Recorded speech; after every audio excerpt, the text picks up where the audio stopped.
Hey everybody, it's Dr. Sam, and I'd like to welcome you to my EyeClarity podcast.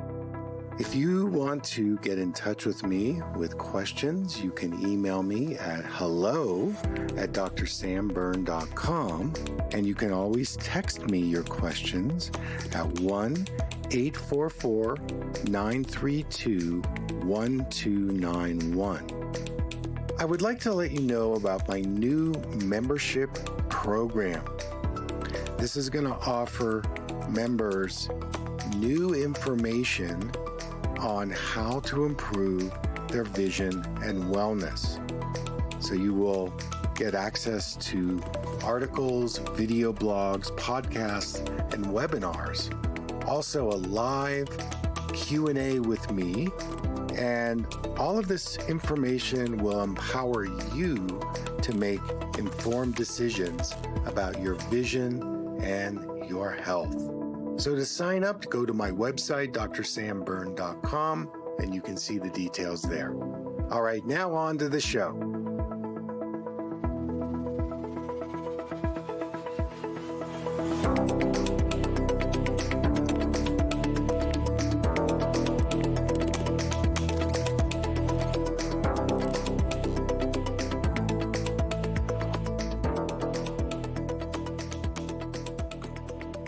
Good morning, everybody. Welcome to our class today. You can always message me in the chat. This will be recorded, so you can get a copy of it, and that copy will be available for you until the 17th of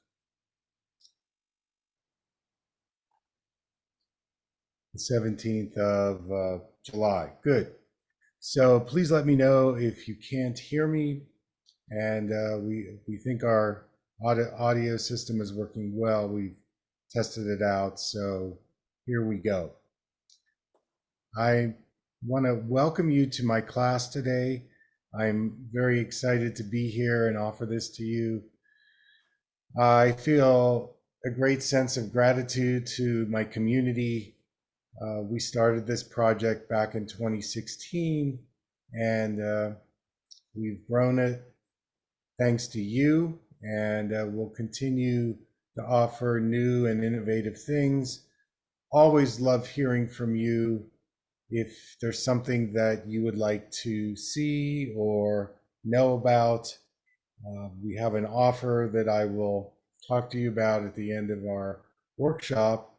But I wanted to jump in and get going because we have a limited time today and I want to stay on track.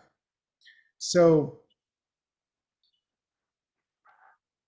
one of the easiest ways that we can actually monitor our health is through our vision, through our eyes. And the eyes reflect so many things in our body. For example, one of the things our eyes reflect are systemic health. And when we go for an eye exam, which we all have done, including me, we go to the exam and there may be something that the doctor picks up, and immediately we're just talking about the eyeball. We're not talking about how the eyes are affecting the body. And I remember when I was studying Chinese medicine, acupuncture, which many of you or most of you have experienced, we know the connections on a meridian level: liver, gallbladder, spleen, colon, small intestine, large intestine. So the key thing here is that when we have an eye problem, if we can start looking at the systemic reasons why the eyes are changing, this could help us in being able to, how can we say, remedy the situation without drugs and surgery. You know, one of the things that I've learned over the years is that our pupil response, our sensitivity to light, can be an indicator on the stress level that we experience, not only on an eye level, but also a body level. And if we are light sensitive, our pupils remain dilated, this is an indicator that our sympathetic nervous system is overworking, fight, flight, freeze response as an example.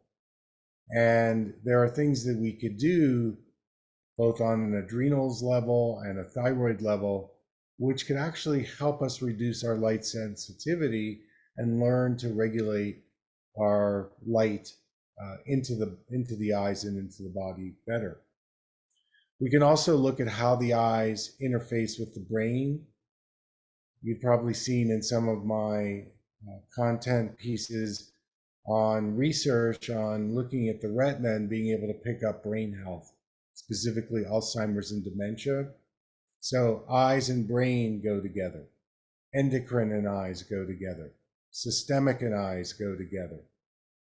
Nervous system and eyes go together. The fluid body, cerebrospinal fluid, and eyes go together. So what I thought I would do is I would like to launch a poll right now. And the question is, what drew you to this class? And there's a whole list of reasons: macular degeneration, glaucoma, cataracts, dry eye, children's vision, myopia, hyperopia, astigmatism, double vision, floaters. So if you wouldn't mind taking the poll and letting me know what your interest is. And you can either do so on the poll, or you can write it in the chat. Either way.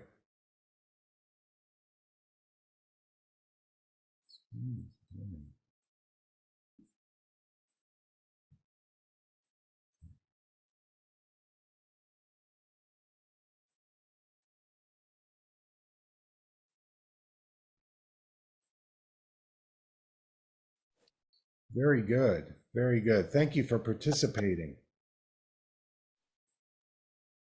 Some people are saying they can't see me. Is that actually true? Or are you seeing me? I can see you. Okay, cool. Thank you. Appreciate that feedback.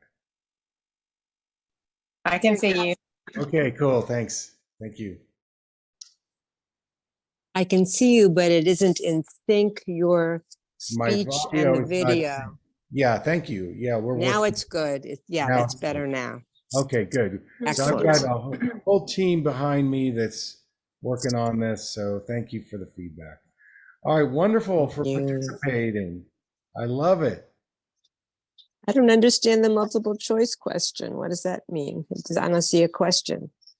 Oh, you don't see a question. Okay, so why don't you in the chat say what eye condition do you want to learn about today? Macular degeneration, glaucoma, cataracts, dry eye, children's vision, myopia, hyperopia, double vision, floaters. We haven't done the second and third. We're not going to do those questions because just the first one. So we've got floaters, children's vision, nystagmus, third nerve palsy. By the way, we will have time for questions at the end. So if I don't get to your question, I want to get into some exercises as well. Astigmatism. All right, we're gonna end the poll and let's see what the results are. So we have a little bit of macular degeneration, glaucoma, cataracts is a big one, 47%, 40% dry eye, 13% children's vision, myopia, 60%. Oh my goodness. Okay, appreciate that. Astigmatism, 40%. Floaters. Okay, excellent, excellent, excellent. All right.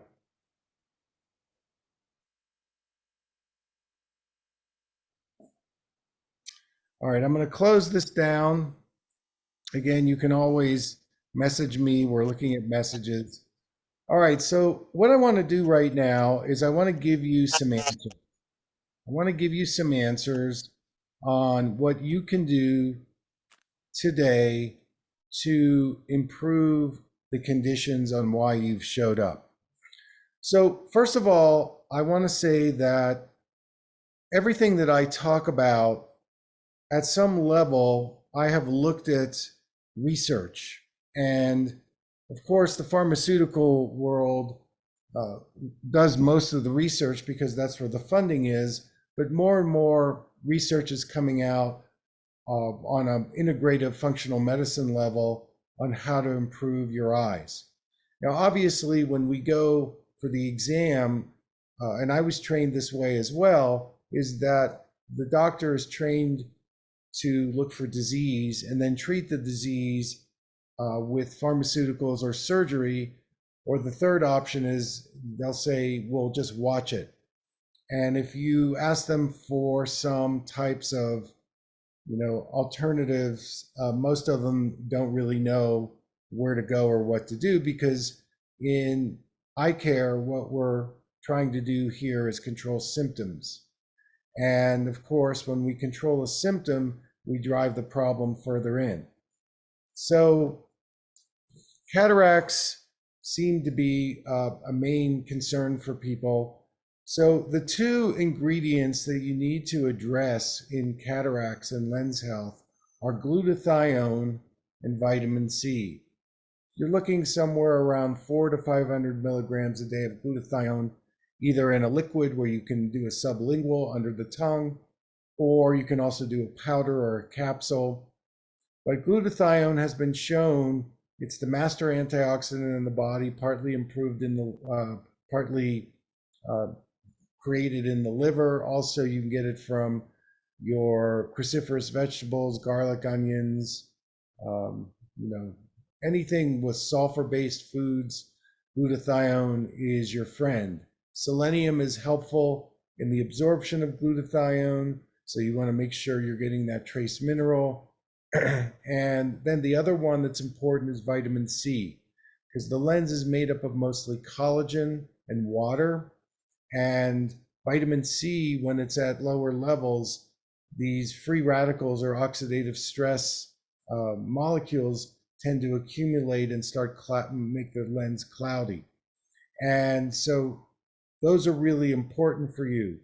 Next, I would say that the major eye nutrients that we talk a lot about, lutein and zeaxanthin, those are the plant carotenoids. And if you're going to do a supplement, somewhere around 15 milligrams a day of lutein and 4 to 6 milligrams a day of zeaxanthin.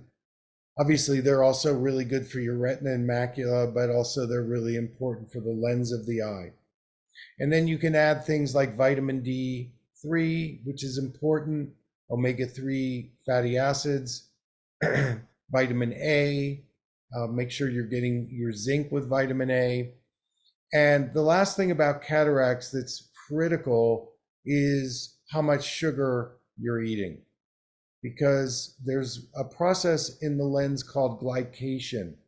Glycation means that the glucose molecules in the blood will attach themselves to the protein collagen molecules in the lens, and this creates the cloudy cataract experience. So the sugar, you're pre-diabetic, if you have, glucose spikes because you're eating, high carbohydrates, processed foods, these are all going to contribute. Now, at a lesser extent, blue light from computers can secondarily may cause the development of cataracts. And there's a whole body of controversy around lens health and exposure to the sun. Well, if you were a lifeguard or you were a forest ranger and you're out in the sun all day, maybe that would cause cataracts or be one of the causes, but it's important to get an hour of natural sunlight every day. I think that the sun is your friend mostly, and you can wear a hat, you can go out during the day when the sun isn't the most extreme, but we need sun, and I wouldn't blame sun exposure to cataracts unless you're getting many hours a day. If you're getting 30 minutes to an hour of natural sunlight, that's actually important. So it's part dietary, it's part really understanding that you've got to remove the oxidative stress that's coming into the lens of the eye. Eye drops, probably just the MSM drops would be the ones that I would suggest, the 5%. But I think systemically getting your glutathione, vitamin C, and these other eye nutrients are the way to go, and then being able to address the glycation issue. All right, the second place I want to go is in our refractive error, myopia and astigmatism.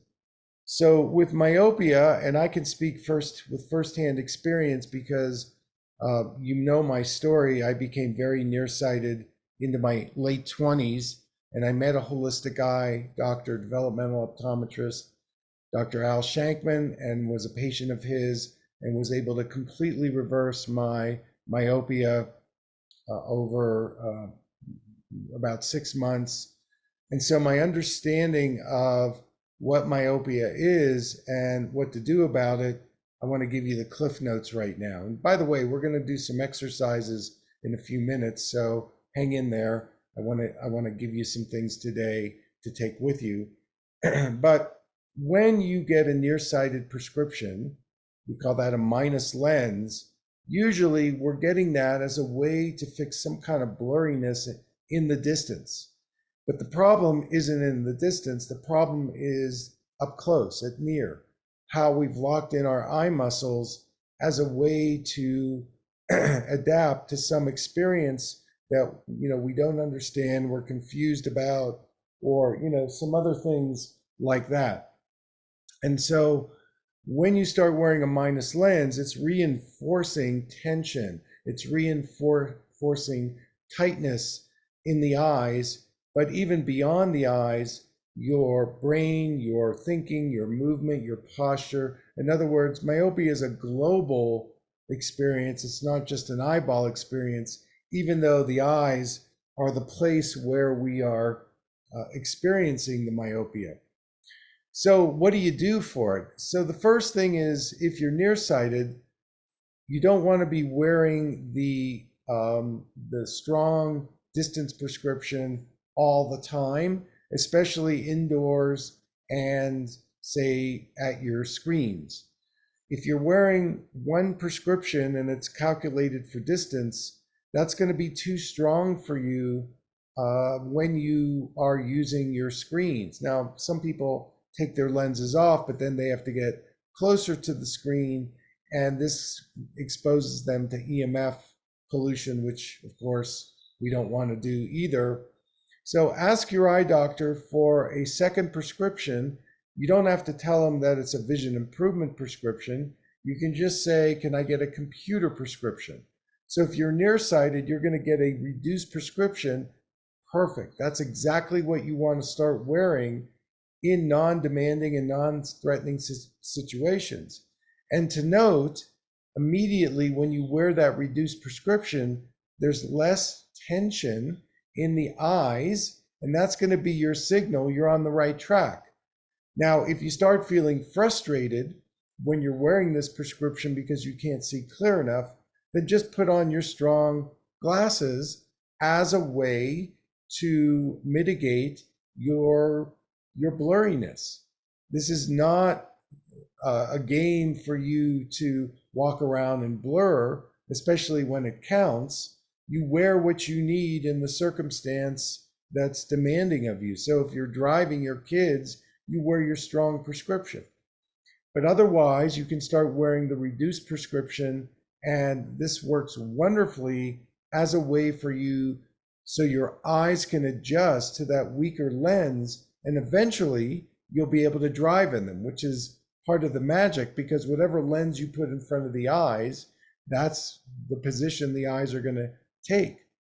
Another technique that works well with myopia reduction is to start going without your lenses in non-demanding and non-threatening situations, and notice mentally what you think, what you feel. In other words, start noticing what's uncomfortable for you, what you don't like about the blur. I remember in my own case, when I started to wear reduced prescriptions or no prescriptions, initially I didn't like it because I didn't feel like I was in control. So I put all this energy through my eyeballs as a way to feel in control, to get it right, to be perfect, to get the good grades in school, all of those things. And myopia is a very results-based way of being. I call it kind of the attitude of results, because when you are nearsighted, it's about precision, detail, and there's also a lack of flexibility mentally. And also, once you take those lenses off, you're going to be in a vulnerable state of, wow, I don't like this. This is not what I want to do. And that's the cutting edge for you to start exploring, going into that blurriness in non-demanding situations. And then you can add my opposite lens prescription that's now famous, called the plus lens to blur, where you go to the drugstore and you get the strongest farsighted prescription and you bring it home and you start wearing it, and you notice immediately that level of blur. What the farsighted lens is doing optically is it's spreading the light into areas of your peripheral retina that your regular minus lens is not allowing you to do. And remember, when you wear a minus lens, it makes things artificially smaller, makes you more tight. It makes you much more in a pushing your energy, your visual energy out. And so when you start wearing this plus lens to blur, this is a way for you to relax mentally and see the hypervigilance that you've put through your eyes. That myopia is a hypervigilant way of being. There's no question about that. Now, you might not be in touch with that, but that's what I want you to start to get in touch with. And if you do that, it unlocks the key where you can start understanding how much tension, 60 to 80% of body tension, is carried in the eyes, because we're so visually directed. And now with our screens, we run everything through our eye muscles and our eyeballs, and this is creating the epidemic in myopia.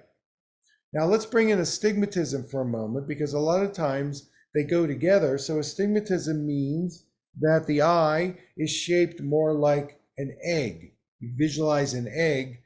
The muscles that are holding the eye in the eye socket are not working equally, and this creates an imbalance in the 6 muscles that are attached to the eye, and this starts to create a misshapen eyeball, which creates a warped kind of blur in your perception. And so now you have to get a multiple lens, which we call an astigmatism correction, that's ground into the lens, which matches the warping that you're developing.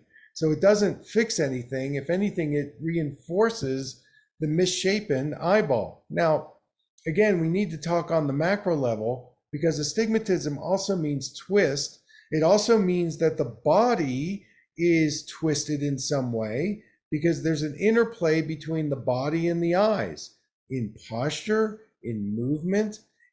There was a study that was done in the Baltimore Symphony, and they took a look at some of the musicians who, will say, a violin player or somebody where their music was off to one side or to the other. And the bottom line is that because of that postural distortion, that was the side of the body, the eye, where the astigmatism would start to develop. So you better believe that your astigmatism is tied into cervical compression, head tilt, body twist.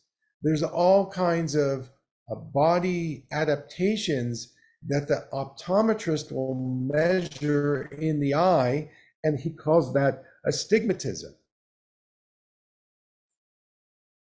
So any lens that you get that's correcting you to 20/20, any lens you get is reinforcing the adaptive response that you're making.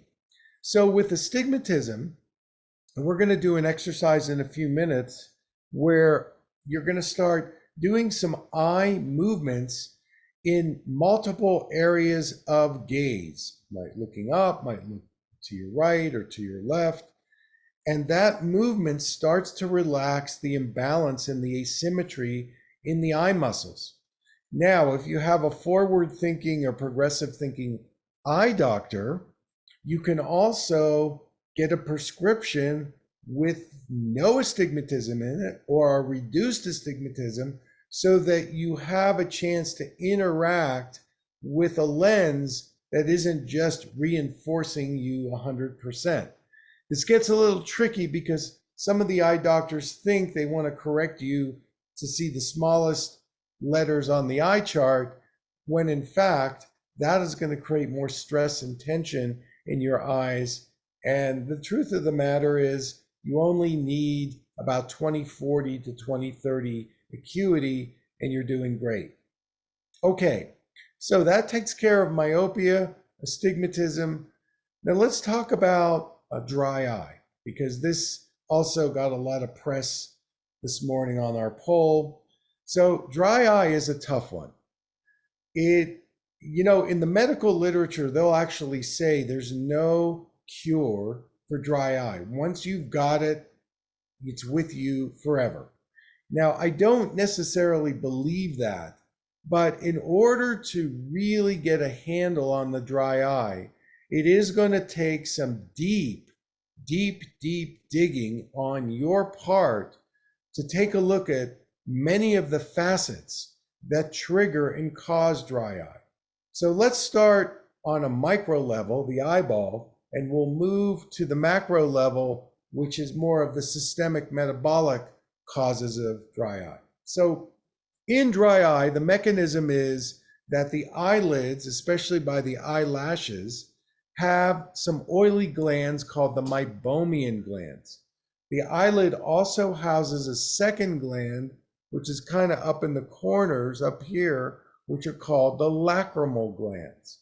It's primarily the meibomian glands that are the culprit that are creating the dryness in the eye. And what happens is these oily glands either get clogged up, it could be due to inflammation, that's a big reason, or just a lack of circulation. And those oily glands are very important for producing the part of the tears that keep the tears sustained on the cornea. So what happens is either you're not producing enough of the tears, or the tears you're producing are evaporating too quickly.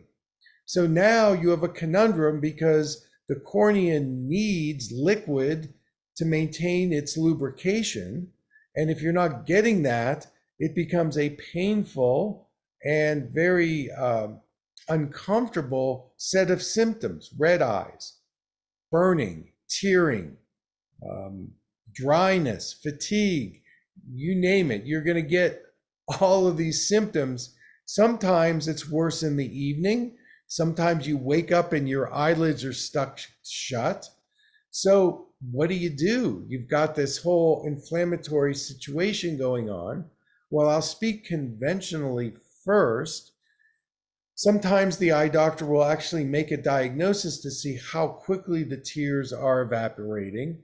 And another thing he may test for is what we call a corneal staining to see, how much of the cornea is damaged or is dry due to the lack of tears covering the cornea. Now, at this point, you can do the artificial tears. You can do things like sustain. You could also do Restasis. I'm sure you've heard of these types of eye drops, very conventional. They tend to reduce inflammation and try to lubricate the eyes. You may even go more deeply into something like a Bruder mask, where you heat up a mask and put it over the eyes in the evening as a way to try to get the meibomian glands to work better. And in some of the more severe cases, you can do a procedure called LipiFlow. That's like going to an eye spa and they heat up the eyelids, and that will work for a while. So at least you get some relief. So the bottom line is that if you want to go more in a, say, my world, my approach, number one, you've got to up your fats and oils, specifically omega-3s. You want to be getting 1,500 to 2,000 milligrams a day of vitamin of omega-3. The next thing you want to consider, and this isn't talked about very much, is the state of the health of your liver and gallbladder. It's why I've released a gallbladder formula and a pancreatic enzyme formula, because vitamin A is a fat-soluble vitamin, and when you're not producing enough bile from the liver, or you're not storing it well in the gallbladder, it's the bile that helps you absorb the vitamin A, the fat-soluble vitamins, and it can be a game changer if you, say, take my gallbladder formula, you're now absorbing vitamin A better. That could reduce the dry eye. Obviously, MSM eye drops are good. You can use the castor oil eye drops in the evening, but you need to be careful you don't use too much of it, because sometimes it can clog up the meibomian glands. What I like to do with the castor oil, and we're going to do this in a few minutes with MSM, is massaging. And while you're massaging, do it lightly. You can also put a warm compress over the eyes to dilate the meibomian glands, so the castor oil isn't clogging up the meibomian glands. Also, some other things: blue light protection. If you are on screens, make sure you're using a lens prescription that's right for the computer, that you're not using progressive lenses or distance glasses or some crazy prescription that's creating more eye stress. Then you need to take a look at your thyroid health, your adrenal health. These are all things that are really influential in accelerating the dry eye. So it comes down to, can I reduce my inflammation and at the same time absorb my nutrients better? The last thing you might want to try is my red light glasses. So we know that red light is helpful in reducing inflammation and increasing the mitochondria function. And so even in this area around the eyelids and the cornea, the red light can be helpful in reducing and calming down some of the symptoms related to dry eye. You probably need to change your diet, reduce your sugars, eat more natural plant-based. Obviously, if you're animal, full menu, then organic, grass-fed, enzymes, probiotics, those things, the gut and the eyes definitely go together. So you need to be able to manage those. Okay, so we're going to segue into some of the exercises. And so what I'm going to say is a couple of things before I demonstrate them, and we're going to do them together. First of all, eye exercises get a bad rap. I'm sure that if you went to your doctor and you said, do eye exercises help? If we polled the eye doctors, probably 99% of them would say, no, they don't help. And yet we've got the Bates people who do eye exercises. Dr. Bates has come up with a program that actually can help vision improvement. And in my perspective, the brain-eye-body connection has a certain patterning that we all have developed. And the physical vision therapy that I am promoting helps change the software in the brain, which is telling the eyes how to work. Now, the eyes have one of the highest metabolic needs of the body, and the macula has the highest metabolic need of the retina. There's also a very high concentration of both mitochondria and blood vessels in the retina that need to be able to transport and deliver nutrients to the entire eye. So if you've got dry eye, that's more of the front of the eye. If it's the optic nerve, it's the back of the eye. But the whole eyeball, which is brain tissue, needs the nutrient absorption. And one of the reasons why people develop cataracts, people develop macular degeneration, glaucoma, is because of the oxidative stress and lack of nutrient absorption. So we can obviously change our diet, we can take the nutrients, we can use natural eye drops, but part of it is on us in the programming, meaning we need to change the software so that we are using our eyes differently, because function changes structure. Function, how we use our eyes, changes the structure of the eyes, changes the anatomy, creates cataracts, creates glaucoma, dry eye, macular degeneration. So these exercises contribute to this nourishment that our eyes need for finding the resiliency. Somebody asked me about where's Bates located. So Bates is dead. Bates practiced in New York City in the early 1900s. Aldous Huxley took his work, his eye exercise program, wrote about it, and then what emerged is what we call vision educators. You can look them up. You can Google vision educators, Bates teachers, and maybe you can find one in your area. They're good people. I know them. I've worked with them. And it's a little different than what I'm doing, but at least they would offer you a more integrative and holistic perspective. Okay, so exercises. I'm going to show you 5 exercises, 5 today. And with these exercises, it's important that if you're going to do these, you got to commit. Meaning that if you do it for a day, or you do it for 2 days, or you do it for 3 days and then you stop, or you skip days, you're not going to see much change, if any. But I can tell you from a firsthand experience, when I went through my eye therapy, I started to see improvements, and I kept a diary, a vision diary. This is what I'm noticing today. This is what I'm feeling. This is what I'm seeing. And I gave up the goal of having to get rid of my myopia. That was hard to do, but once I did that, my myopia went away. So we want to get more into process and let go of results for now in the exercises. Okay, so the first one I'm going to show you is called long swings.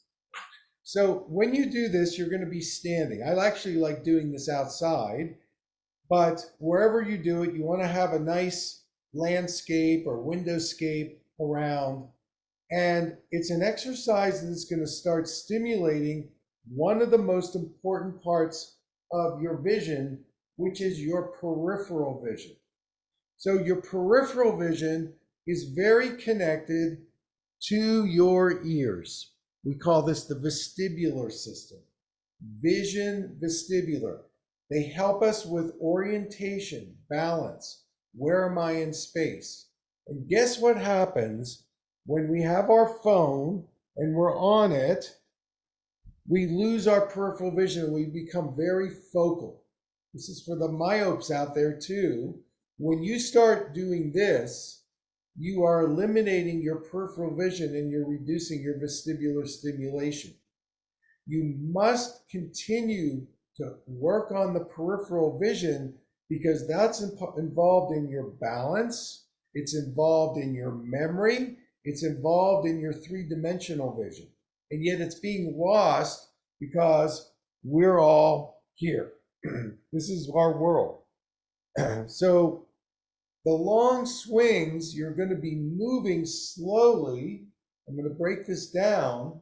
So right off the bat, I'm stimulating my peripheral. Now, for some people, it's so disorienting, they start getting dizzy or nauseous or even vertigo that you can slow it down so you can have more of a micro movement. Now, fixation, eyes. I don't want you looking down. I want you looking up and out. Now bring your arms into it and your shoulders and your body where you can start to swing. And your eyes are going with your body. That's kind of level one. Just see if you can do that. You want to do it without any prescription, no glasses, no contacts. Again, right now, if you've got your contacts or glasses on, you can do this. But especially reading glasses, take them off. So you're swinging, and there's a couple of ways you can do this. You can do it with a timer, or you can say, I'm going to do a minute, or you could do it, say, by counting. 1, 2, you're going to do 10, 3, 4. It's very relaxed. Okay, so that's level one. You're just going to get warmed up. It's a whole body experience. Now, with this, you want to start coordinating awareness around your breathing. I like to do nose breathing rather than mouth breathing because nose breathing stimulates what we call our nitric oxide, which nitric oxide is a natural vasodilator. And studies have shown when you do mouth breathing, you're reducing your nitric oxide and it's creating more of that fight, flight, freeze response. So nose breathing, it can just be very simple. And then once you have done this and you feel comfortable, you can now start fixating behind you. So what I like to do is I look up, I look in the center. You can see where my finger's going. And then I'm looking down low. So this becomes a central peripheral exercise where I'm up to the right, up to the left, in the middle, down to the right, down to the left. And then you can just circle that around. This is such a great exercise for opening up that peripheral vision. Now, when you do this exercise, my suggestion would be, as in every one of these exercises I show you today, that you take a baseline on how your peripheral vision is doing as a starting point. So when I started with my peripheral vision, because I've been on the screen, I was kind of more like this. And I just did a few of the swings and my vision went back to very peripheral. And so you're going to do the long swings. Again, you can do a minute or you can do 10 breaths, and you can do it outside, no glasses, no contacts, and be aware of the nose breathing. And the advanced version of this is the fixation up to the right, up to the left, in the middle, down to the right, down to the left. So that's number one. So now we're going to move to number two, which is more of a eyeball type experience, but it's very helpful for the brain. So the University of Rochester came out with a study that said 50% of vision is in the brain, 50%. And when our two eyes are either not working together or one eye is over dominating the other, this eye scan is a great one for getting you to repair the imbalance between the two eyes. So we do this separately. We do the right eye and we do the left eye. And this is very good for astigmatism. You can also do it standing, and you can also do it sitting. So I'm going to do it standing. And this is where you get to cover an eye. So I'm going to cover my left eye, and I'm going to get a baseline on my visual acuity out there. I've got a good big window there, and I've got the trees. I can see the light. So now I'm going to use my right thumb and my right eye, and I'm going to go out at arm's length, and I'm going to focus on my thumb. You don't need to see it clearly, but you're going to focus on the thumb. And now you're going to trace an object. I'm going to trace a window. So I'm looking at the thumb, but my thumb is tracing. So I'm scanning and stretching. Breathing and blinking. So I might do that for about 30 seconds. And then I take my hand away and I close both eyes. And I'm sensing and feeling into the right eye, brightness, relaxation, big difference. I look with my right eye with acuity, and I'm already seeing things more clearly because I'm working with that movement, which is creating more blood flow and circulation. Pretty simple. All right, and then I'm going to do the other eye. Again, left eye, left thumb, arm's length. I'm looking at my thumb. And notice you can move your body as well. I can go up. I can go looking down. So I'm really exploring even more with this left eye than I did with the right eye.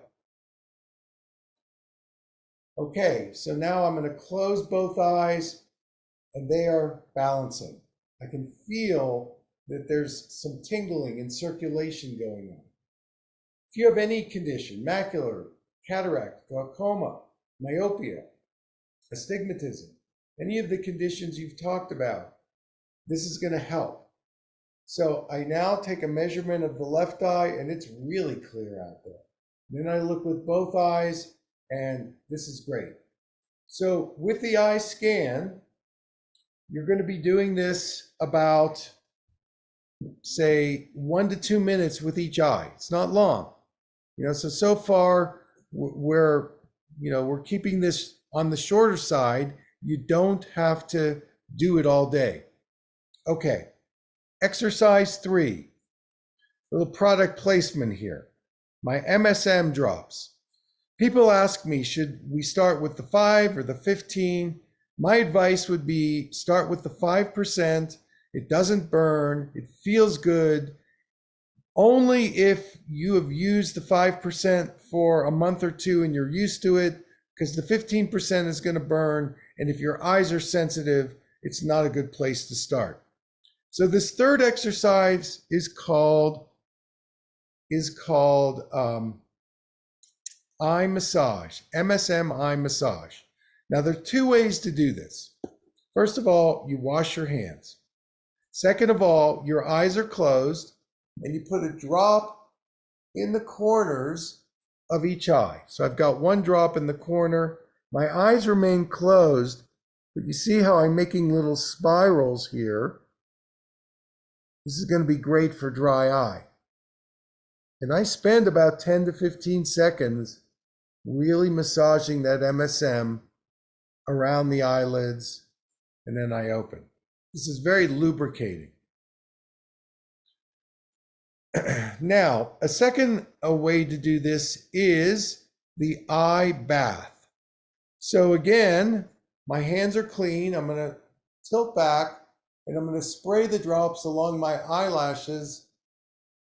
And now I have a puddle of MSM in the eye socket, and now I'm really massaging and putting them around the eyelids.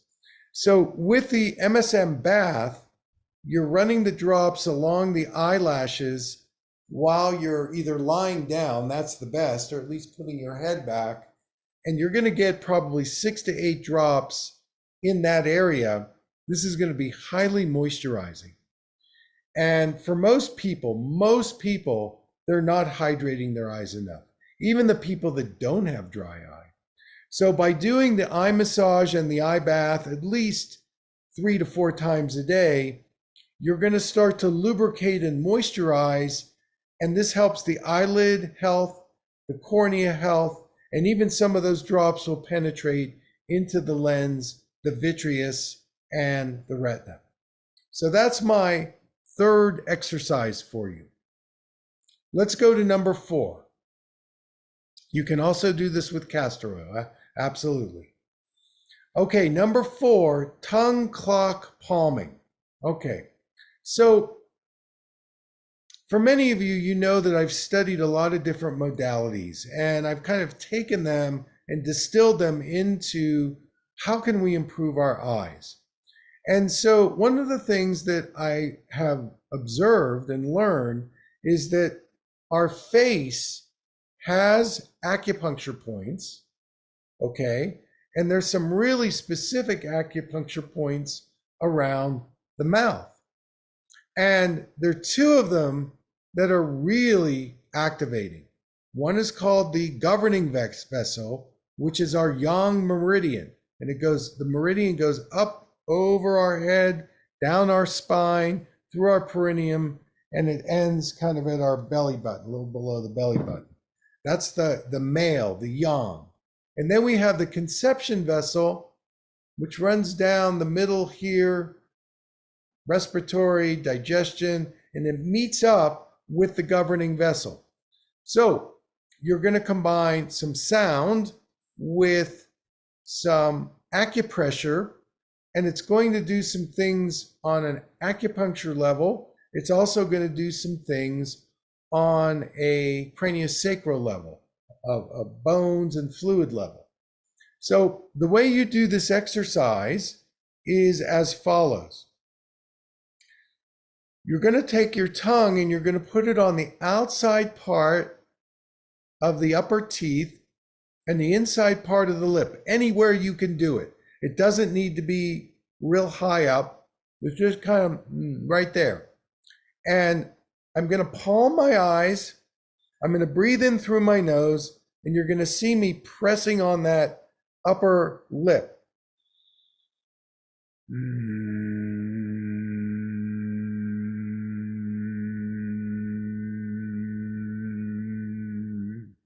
Okay. Now I'm going to immediately take my tongue and put it on the outside part of my lower teeth. This is the conception vessel.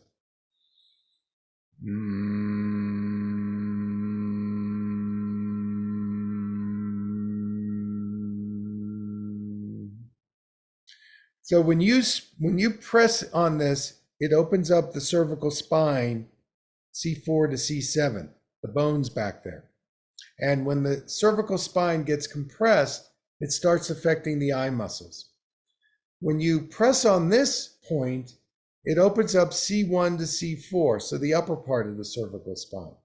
In addition, you're getting the acupuncture activation with the sound, and you're also palming and relaxing your eyes.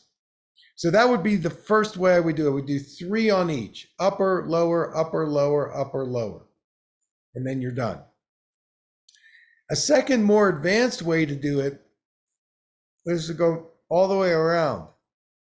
So every time you make a sound and you press, it's on the exhale, you're going to do the entire 12 positions of the clock. There's a lot of meridians here that are going to affect not only the eyes, but the jaw and down into the lower part of the body, your respiration, your digestion, to name 2. So the first is just conception vessel, governing vessel, and then the second way to do it would be through the tongue clock. 3, you either do 3, 1, 2, 3, or you just go around one time, either clockwise or counterclockwise. This is very powerful for opening up the circulation, the nerves. So if you've got something like third nerve palsy, or you've got double vision, or you've got lazy eye, this is very activating on a neurological level to start to include the sound, the mouth, and the eyes. Okay, so that's the tongue clock. Now, the last exercise, again, is very famous, is my palm hum exercise. And most of you know about this. This is the one where you rub your hands together, you cup them over the closed eyes, you breathe in through the nose, and on the exhale, you keep your mouth closed, you make a humming sound.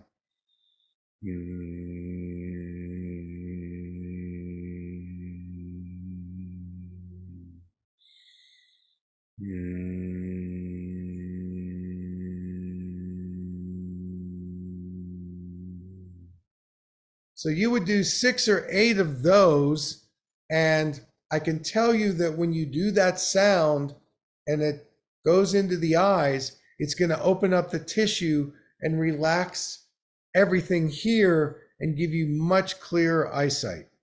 It's really a great one.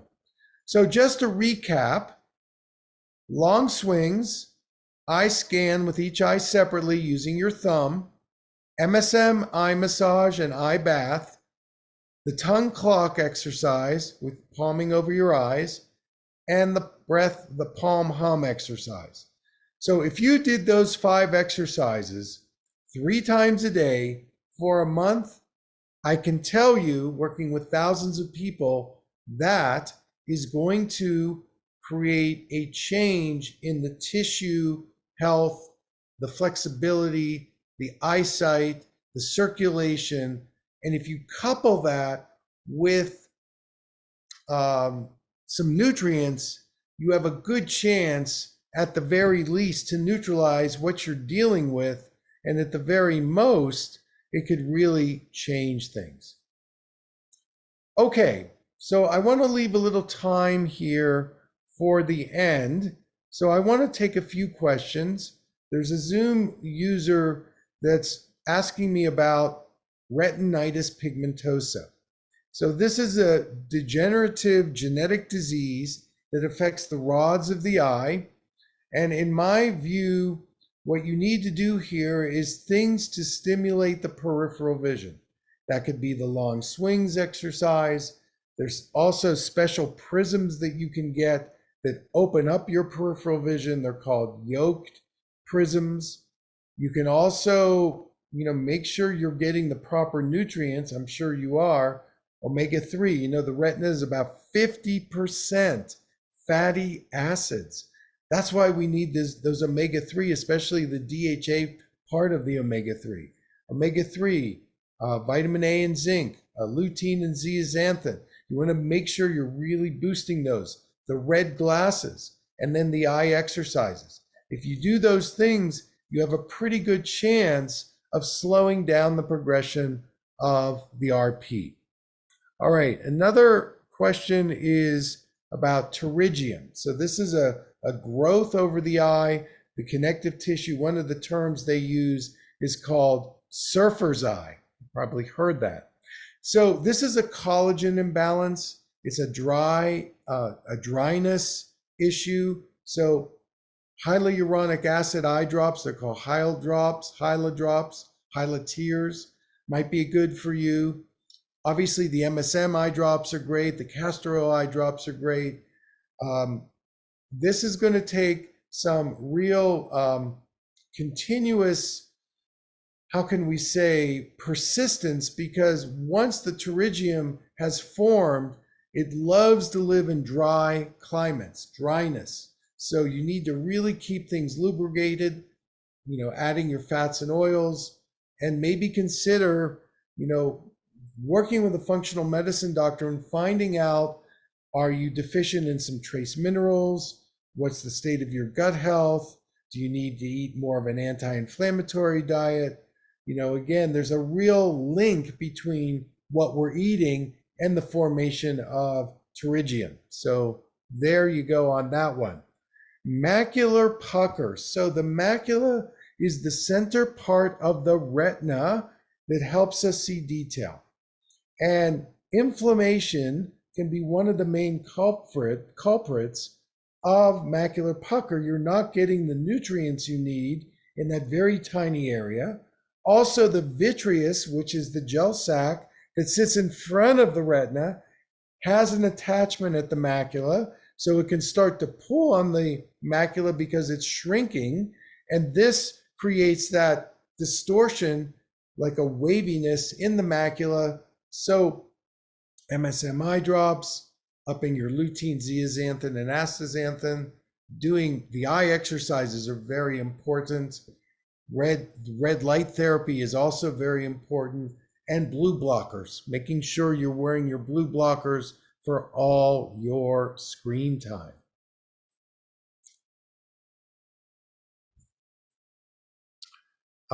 So somebody's asking a question, Regener eyes, Regener, R-E-G-E-N-E-R eyes. So I think in moderation that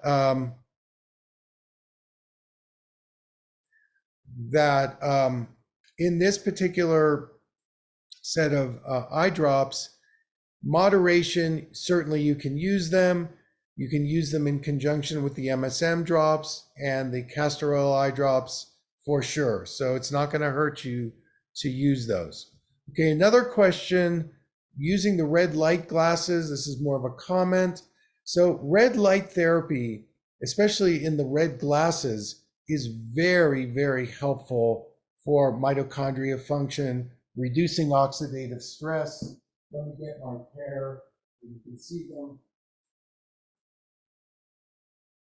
Glenn Jeffries, who is an ophthalmologist, did a study on macular health, also red light reducing drusen. Here are my red glasses. I'm just using the window as a light source. Again, we don't need to use a bright light source, but I'm doing this every morning, and morning is the time you want to do the red glasses. That was, again, highlighted in the study. So think mitochondria health, better ATP, better energy, reversing regeneration. That's the basis of the red glasses. Okay, so somebody wants me to address blindness and partial blindness from birth. So as I said at the very beginning, part of vision is in the brain. And you can have vision and not have eyesight. You can have vision and you can be physically blind. There's so many different components to vision, about knowing where I am in space, understanding gravity in my movement, understanding being able to locate myself and motor myself through some kind of sensing, whether that's intuition, whether that's peripheral awareness. So even if you've got the partial blindness at birth, there's still a lot of upside in the sensory motor integration, and the brain is such a potent organ in our learning, in our processing, making relationships, problem solving. So think of it as blindness might be in the eye, but not in the brain, not in the body, not in the movement, not in the orientation. So there are many, many things that can be done. What is the best time today to take the optic nerve formula? Morning would be the best time. You can either do it with or without food. You're drinking it, so you're putting it in your favorite beverage, which for me is water, and you can eat either before or after. It kind of just depends. It's a very gentle powder, so it works well. Okay, here's another question. I've been diagnosed with full thickness hole in the macular hole, and you've been offered surgery, 95% success rate. The stage of the hole has gotten to. However, there's been no deterioration in the hole for 10 months since my last retinal scan. You're inclined to wait. I would wait also. I think that, the surgery is definitely could create things like scar tissue, inflammation, and poorer eyesight. And part of it is dependent on, how well you see out of that eye, what the distortion is like. But I would continue to boost your lutein, zeaxanthin, astaxanthin. Saffron is another great one for your macular health. I sell that on my website. Curcumin is another one that's very good for macular health. And then protecting yourself from the blue light and using the red glasses would probably be really helpful, the MSM 5%.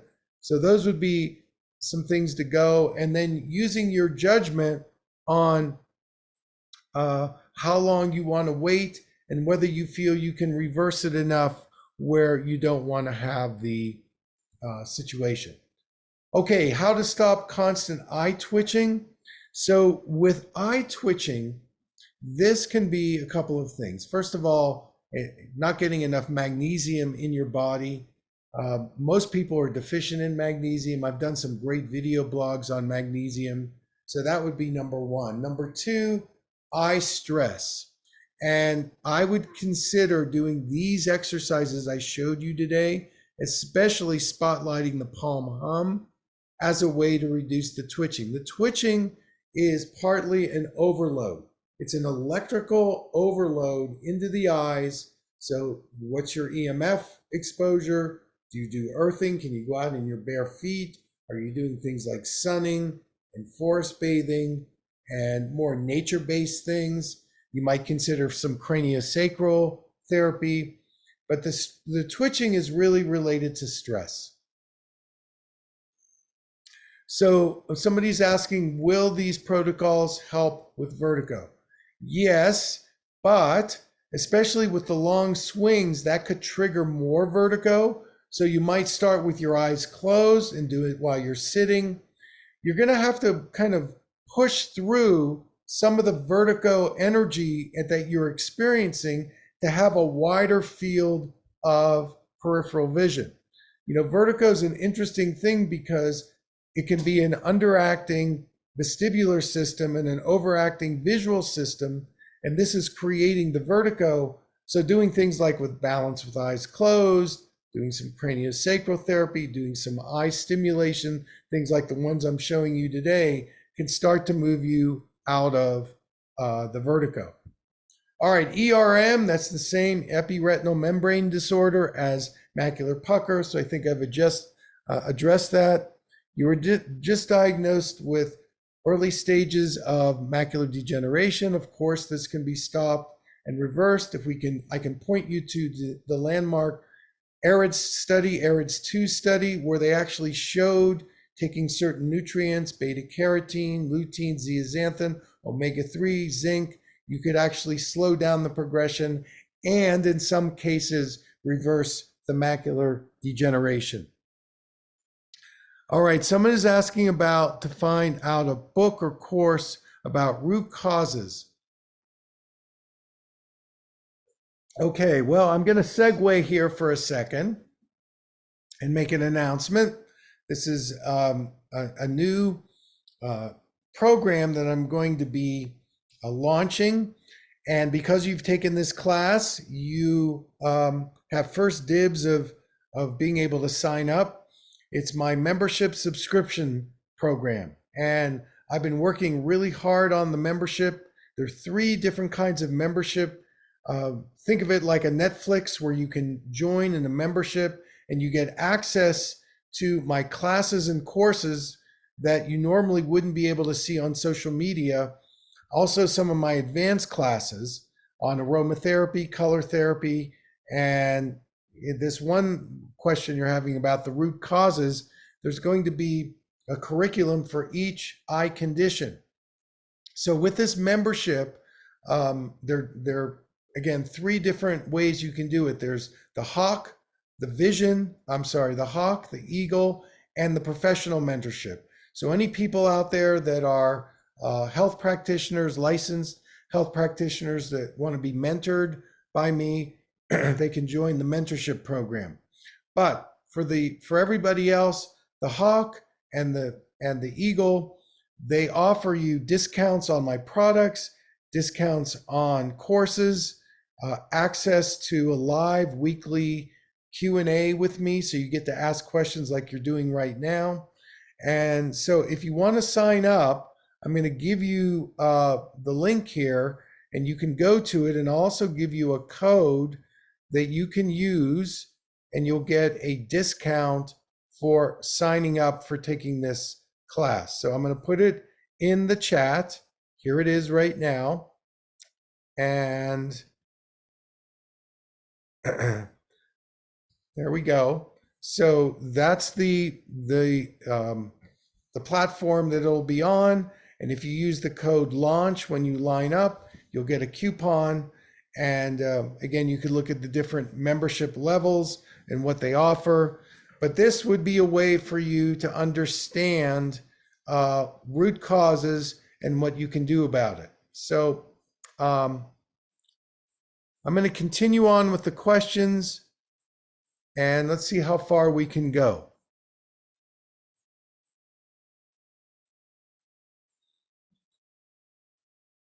Sunglasses outside. Well, I think in moderation, sunglasses are just fine to use.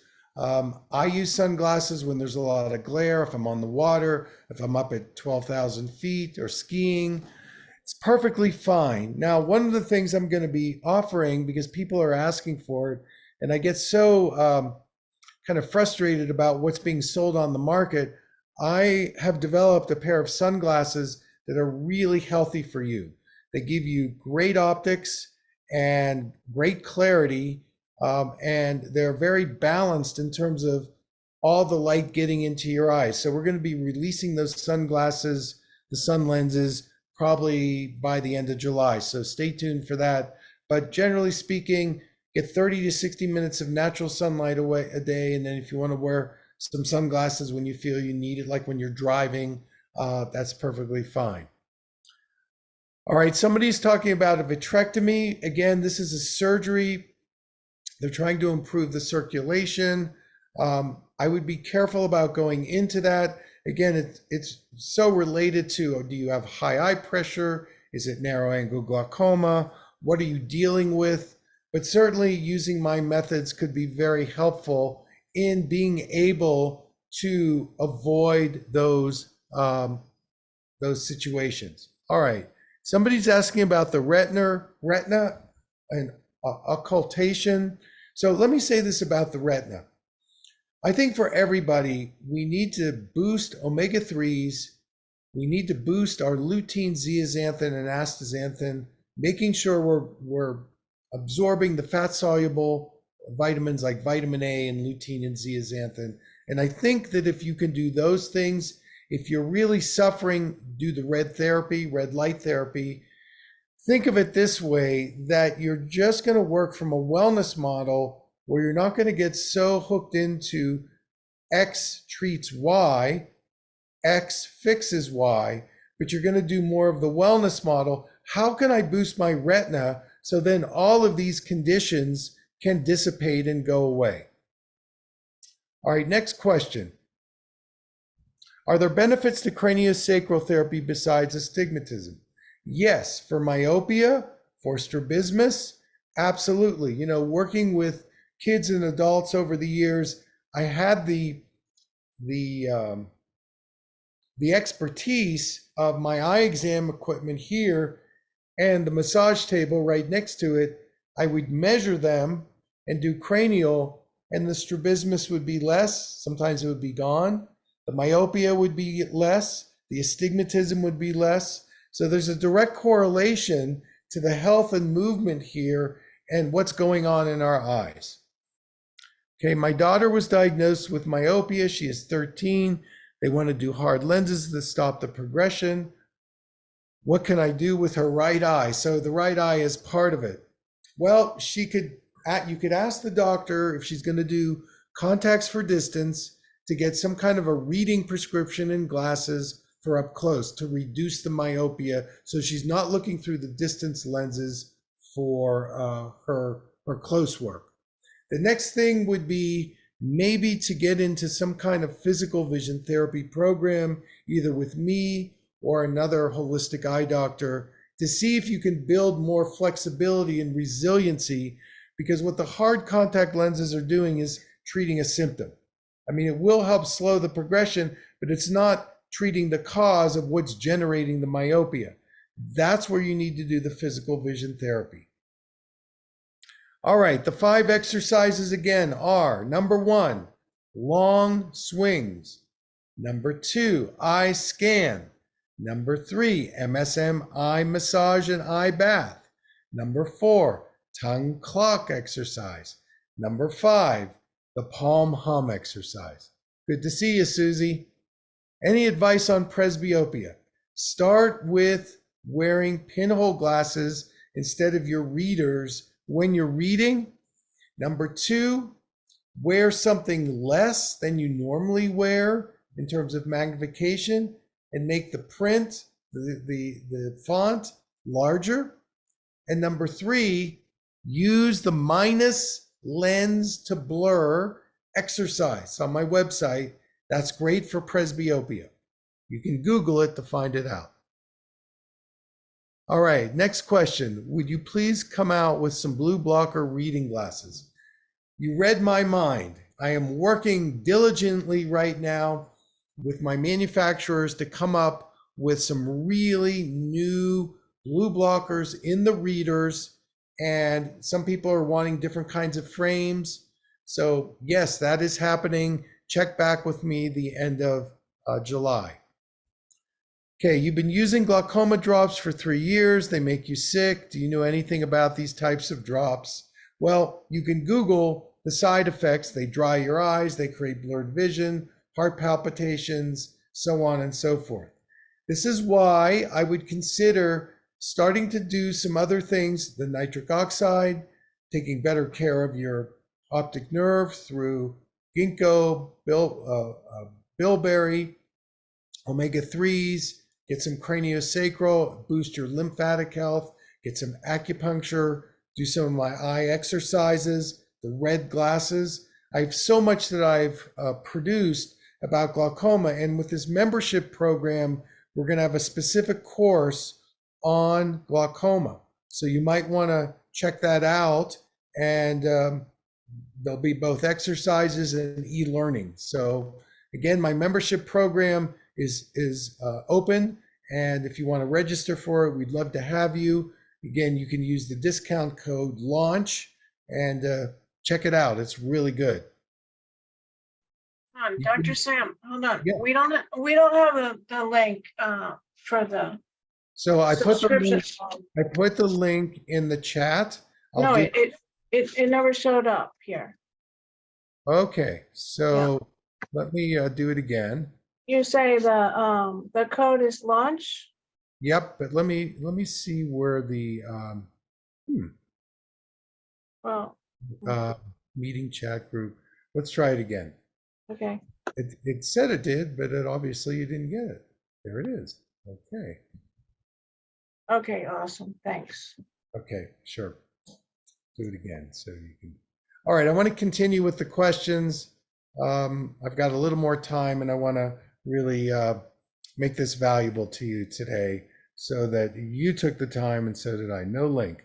I apologize for that. All right, let's come back up to, yes, you can use the red lens glasses ongoing just as a maintenance. You really can't overdo it, especially if you're regulating the light source. You don't need a bright light source. That's the problem with some of these boxes, the LED boxes. They're just too bright. Okay, so somebody said they missed Troy missed the class. So you're going to get a copy of this. If you want to, you can just double check.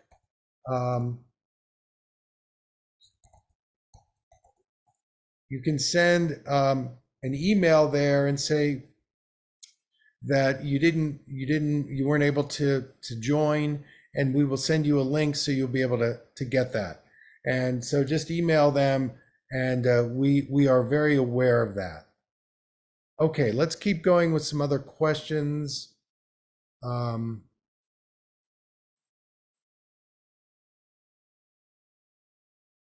Would MSM drops help with eye pressure?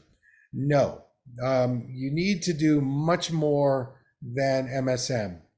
There's an herb that I like that can actually bring the pressure down, and it's called coleus. I just wrote it in the chat. Coleus, and this herb has been shown to bring down the eye pressure. So I would get on that. Okay, and that would be much better for you. I would probably also add the nitric oxide optic nerve formula. You need to protect your optic nerve with glaucoma. So that would be my approach. Certainly the MSM are great, but not by itself. Are the blue blocker adhesive screens used directly on devices as effective as blue blocking glasses? No, they are good. A company I'm working with right now is called Safe Sleeve. I like their products. I'll put it in the chat. Safe Sleeve will give you the that screen protector that you want and you need. Okay, let's go here. I'm using Oclamed eye drops, which contains N-acetylcarnosine, glutathione, and vitamin C. My opinion of those eye drops is they are hit or miss. I stopped using them because they really weren't helping the majority of my patients, and they're kind of expensive.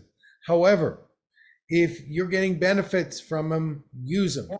You'll know in about 3 months whether they're working or not. If they're not working, you're going to have to steer in another direction. In my opinion, I think the cataracts are really caused a lot by systemic imbalances, what I talked about at the beginning. Upping your glutathione and vitamin C on a systemic level and really balancing out your glucose, the glycation process. There's another product I use called berberine, which actually helps balance out your blood sugar levels quite well. And it's a great formula for improving lens health. So you might check that out. Okay, everybody, it's been a pleasure back online. I love it. You'll see me more doing these classes, and also check out my membership. We'd love to have you. I wish you a great weekend, and so great to be with you again. Have a great weekend.